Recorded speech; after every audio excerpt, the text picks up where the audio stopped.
금요일 밤 10시 서울 홍대 입구역 근처. 예전 같으면 넌사인 아래 줄을 서서 클럽에 입장하려는 젊은이들로 북적였을 거리가 이제는 텅 비어 있습니다. 간판만 남기고 문을 닫은 노래방, 임대문에 스티커가 붙은 유흥주점, 그리고 손님 없이 멍하니 앉아있는 술집 사장님의 한숨. 한때 불야성이라 불리던 대한민국의 밤이 지금 조용히 꺼져가고 있습니다. 혹시 여러분도 느끼고 계신가요? 회식이 사라지고 2차가 없어지고 오늘 한잔 하자는 말이 점점 줄어드는 것을. 지금 이 순간에도 대한민국 어딘가에서는 30년 넘게 운영해온 노래방이 문을 닫고 아버지 세대가 즐겨 찾던 단란주점이 역사 속으로 사라지고 있습니다. 도대체 무슨 일이 벌어지고 있는 걸까요? 왜 젊은이들은 밤거리를 떠났을까요? 한국의 밤문화를 떠올려 보세요. 퇴근 후 삼겹살에 소주 한 잔, 노래방에서 목청껏 부르는 애창곡, 선배가 사주는 2차 술자리, 이 모든 것이 한국 특유의 정칭, 문화를 상징했습니다. 그런데 지금 이 문화가 급격하게 무너지고 있습니다. MZ세대, 특히 1990년대 중반 이후 태어난 Z세대는 이전 세대와 완전히 다른 가치관을 가지고 있습니다. 그들에게 회식은 업무의 연장이고 2차는 개인 시간의 침해입니다. 워라밸 워크-라이프 밸런스를 최우선으로 여기는 이들에게 저녁 늦게까지 이어지는 술자리는 더 이상 친목의 상징이 아니라 피하고 싶은 의무가 되었습니다. 결론적으로 말씀드리면 대한민국의 전통적인 밤문화와 유흥산업은 MZ세대의 가치관 변화, 코로나19 팬데믹의 후유증, 그리고 사회적 규제 강화가 복합적으로 작용하면서 돌이킬 수 없는 쇠퇴의 길로 접어들었습니다. 숫자로 보는 밤문화의 몰락, 얼마나 심각할까요? 통계는 거짓말을 하지 않습니다. 지금부터 보여드릴 숫자들이 한국 밤문화의 현주소를 적나라하게 드러냅니다. 첫째, 노래방 산업의 붕괴입니다. 행정안전부 통계에 따르면 2020년 한 해에만 전국에서 2137곳에 노래 연습장이 폐업했습니다. 이는 2007년 금융위기 이후 13년 만에 최고치입니다. 더 충격적인 것은 같은 해 신규 개업한 노래방은 고작 389곳에 불과했다는 사실입니다. 이는 관련 통계가 집계된 1987년 이래 역대 최저치입니다. 2006년 전국 약 3만 8천 개에 달했던 노래방은 2021년 기준 약 2만 9천 곳으로 줄었고 지금은 더 감소했을 것으로 추정됩니다.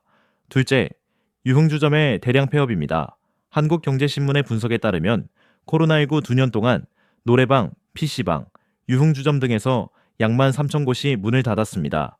특히 유흥주점 폐업은 2018-2019년 대비 12.1% 증가했고 단란주점은 15.3% 증가했습니다. 클럽 산업도 마찬가지입니다. 한국공연장협회에 따르면 홍대 지역 라이브 클럽의 70% 이상이 폐업하거나 사실상 개점 위협 상태에 놓여 있습니다. 셋째, 주류 소비량의 급감입니다. 한국보건사회연구원 자료에 따르면 한국의 1인당 알코올 소비량은 2015년 정점을 찍은 후 꾸준히 감소하고 있습니다. 2015년 연간 9.1리터였던 순수 알코올 소비량은 2019년 8.3리터로 줄었고 OECD 평균 8.8리터보다 낮아졌습니다. 국세청 자료에 따르면 2024년 소주 출고량은 전년 대비 0.7% 감소했고 맥주도 3.0% 줄었습니다. 넷째, 숙박 음식점업의 위기입니다. 통계청이 발표한 2025년 2월 산업활동 동향에 따르면 숙박 음식점업 생산이 전월 대비 3.0% 감소했습니다. 이는 2022년 2월 이후 3년 만에 가장 큰 감소폭입니다. 한국경영자총협회 보고서에 따르면 2023년 폐업자 수는 98만 6천 명으로 2006년 통계 집계 이후 역대 최고치를 기록했습니다. 여러분, 이 숫자들이 말해줘 주는 것은 명확합니다. 한국의 밤문화는 단순히 불황을 겪는 것이 아니라 구조적으로 붕괴하고 있다는 것입니다.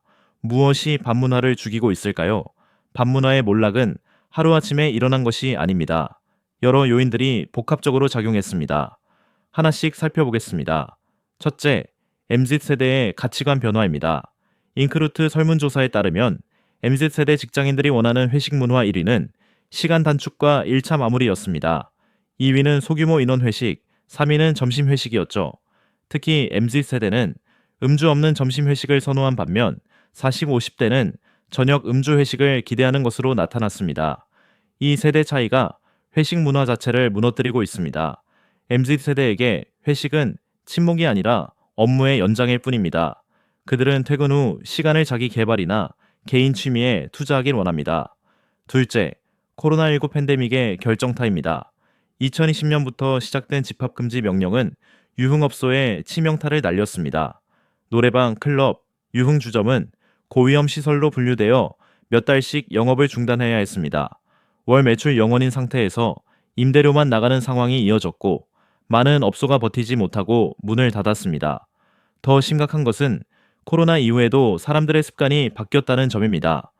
혼술, 홈술 문화가 자리 잡았고 굳이 밖에 나가서 술을 마실 필요를 느끼지 못하게 된 것입니다.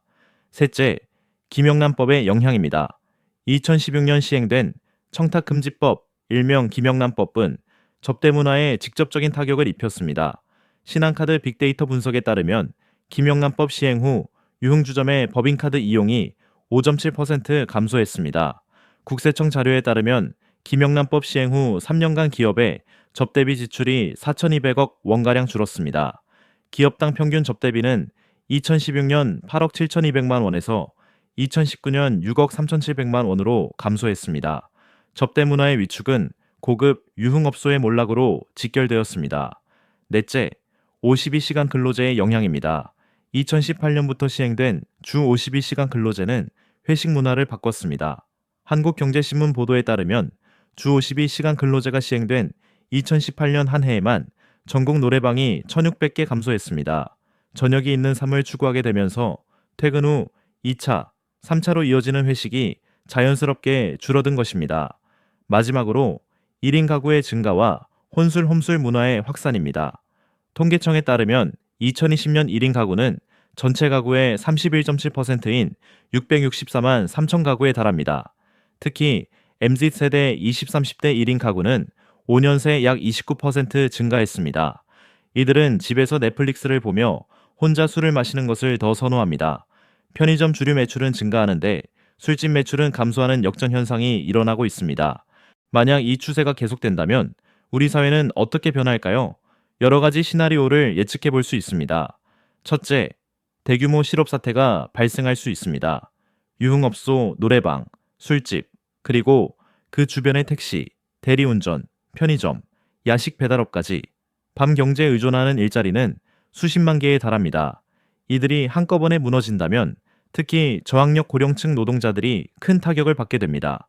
실제로 2024년 상반기 숙박 음식점업 고용은 전년 대비 감소세를 보이고 있으며 20대 폐업률은 20.4%로 다른 연령대보다 현저히 높습니다.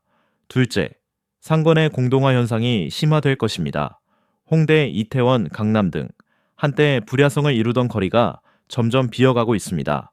2024년 강남 클럽들은 마약 스캔들까지 터지면서 이미지가 더욱 악화되었고 오히려 코로나 시기가 호황이었다는 반응까지 나오고 있습니다. 이대로라면 10년 후에는 한국 특유의 밤문화 거리 자체가 사라질 수도 있습니다. 셋째, 세대 간 단절이 심화될 수 있습니다. 회식은 단순한 술자리가 아니었습니다. 그것은 선후배 간의 경험 전수, 조직 내 비공식적 소통, 세대 간 이해의 장이기도 했습니다. 회식 문화가 완전히 사라진다면 직장 내 세대 간 갈등은 더욱 심화될 수 있습니다. 이미 노동위원회 설문조사에서 직장 내 갈등 중 가장 많아질 것으로 예상되는 것으로 MZ세대와의 갈등이 1위를 차지한 바 있습니다. 넷째, 역설적으로 건강지표는 개선될 수 있습니다. 음주 감소능간 질환, 음주 관련 사고, 가정폭력 등의 감소로 이어질 수 있습니다. 그러나 혼술 문화의 확산으로 인한 알코올 의존증 증가 위험도 있습니다.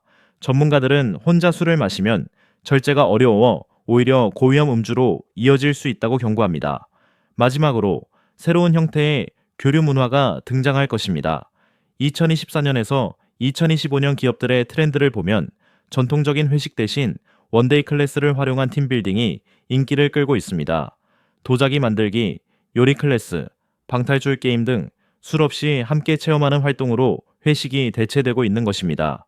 밤문화의 종말이 곧 함께하는 문화의 종말을 의미하지는 않습니다. 다만 그 형태가 완전히 바뀔 것입니다. 이 변화에 우리 개인은 어떻게 대응할 수 있을까요? 몇 가지 실천적 조언을 드리겠습니다. 첫째, 새로운 교류 방식을 받아들이세요. 술이 없어도 관계를 쌓을 수 있습니다. 점심 식사, 커피 타임, 함께 운동하기, 원데이 클래스 참여 등 다양한 방법으로 동료나 친구와 교류할 수 있습니다. 술 한잔 하자가 유일한 친목의 방법이라는 고정관념에서 벗어나야 합니다. 둘째, 음주 습관을 점검하세요. 혼술이 늘었다면 자신의 음주량을 체크해 보세요. 식품의약품안전처가 제시한 바람직한 음주 습관을 참고하시기 바랍니다.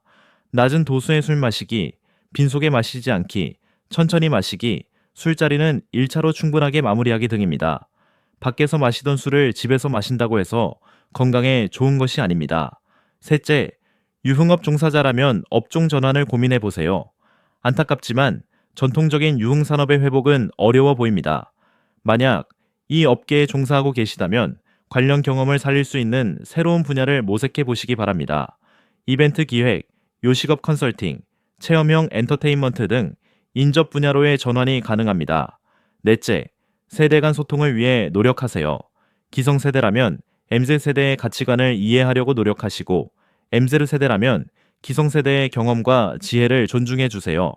회식이 아니더라도 업무 중 충분히 소통할 수 있습니다. 서로의 차이를 인정하고 새로운 방식의 교류를 함께 만들어가는 것이 중요합니다. 마지막으로 변화를 두려워하지 마세요. 반문화의 쇠퇴는 분명 아쉬운 일입니다. 하지만 모든 변화에는 새로운 기회가 있습니다. 중요한 것은 사라지는 것에 연연하지 않고 새롭게 생겨나는 것에 주목하는 것입니다. 한국 사회는 늘 빠르게 변화해 왔고 그 변화에 적응해 왔습니다. 이번에도 마찬가지일 것입니다. 오늘 저는 한국 반문화의 쇠퇴에 대해 이야기했습니다. 노래방이 사라지고 회식이 줄어들고 젊은이들이 술자리를 피하는 현상, 이것이 단순히 요즘 젊은 것들의 문제가 아니라 사회 전체의 거대한 변화라는 것을 보여드렸습니다. 여러분은 어떻게 생각하시나요? 회식 문화의 소멸이 아쉬우신가요? 아니면 환영하시나요? 반문화의 쇠퇴가 한국 사회에 긍정적인 영향을 미칠까요? 부정적인 영향을 미칠까요? 여러분, 주변의 술집이나 노래방은 어떤 상황인가요? 댓글로 여러분의 생각을 들려주세요. 특히 AMZ 세대 여러분의 의견이 궁금합니다. 왜 회식을 피하게 되셨나요? 어떤 방식의 침묵을 선호하시나요? 그리고 기성세대 여러분은 이 변화를 어떻게 받아들이고 계신가요? 이 영상이 도움이 되셨다면 좋아요와 구독 부탁드립니다. 구독과 알림 설정을 해두시면 한국 사회의 다양한 변화와 트렌드에 대한 깊이 있는 분석을 가장 먼저 받아보실 수 있습니다. 다음 영상에서 뵙겠습니다.